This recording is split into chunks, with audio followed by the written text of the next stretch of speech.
Enclosures, the mirror image of alternatives. An introduction by the editors to The Commoner, issue number 2, September 2001. The articles collected in this second issue of The Commoner deal with some aspects of the multi-faced reality of enclosures.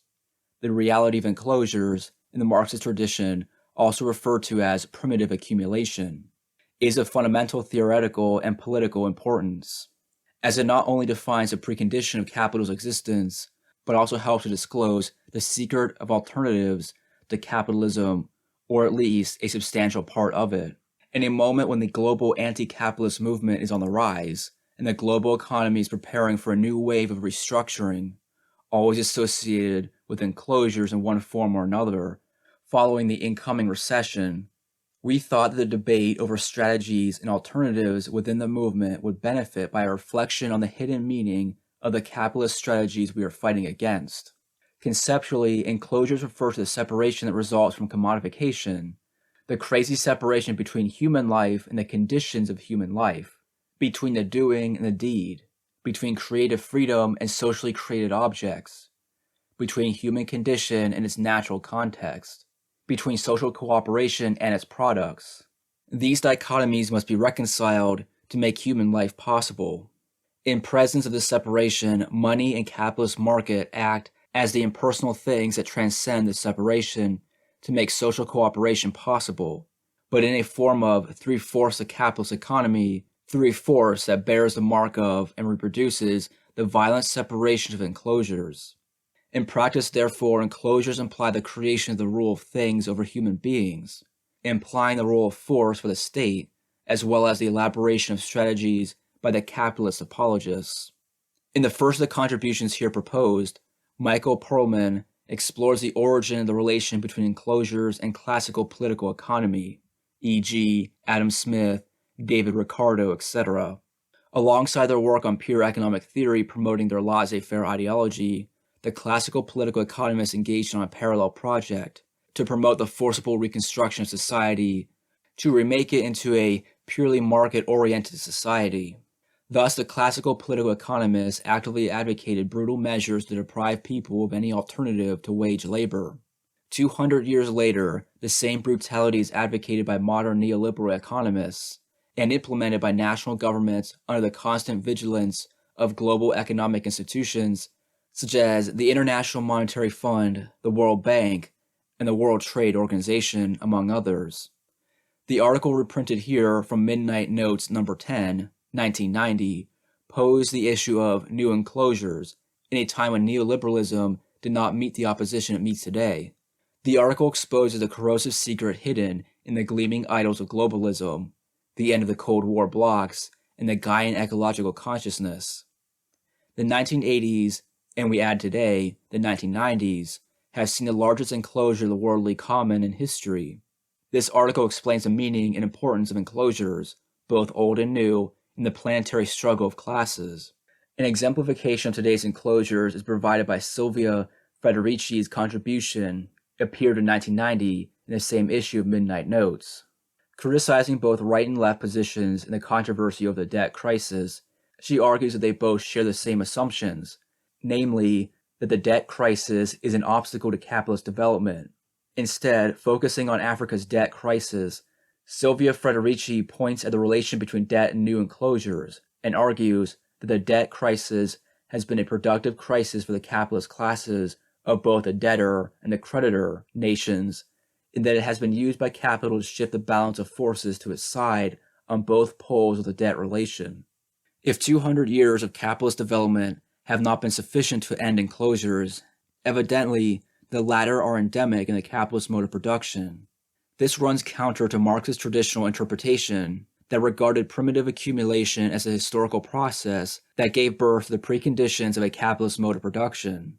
Massimo De Angeli here argues that in Marxist theoretical framework, primitive accumulation is not just an event confined to a historical past, but a continuous aspect of capitalist production.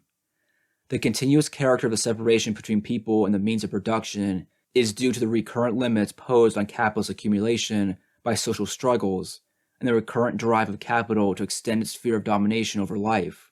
While De Angeli constructs a continuity argument focusing on strategies and power relations, Werner Baumfeld reaches the same conclusion by discussing primitive accumulation as a foundation of the capitalist social relations, and thus a social constitution through which the exploitation of labor subsists.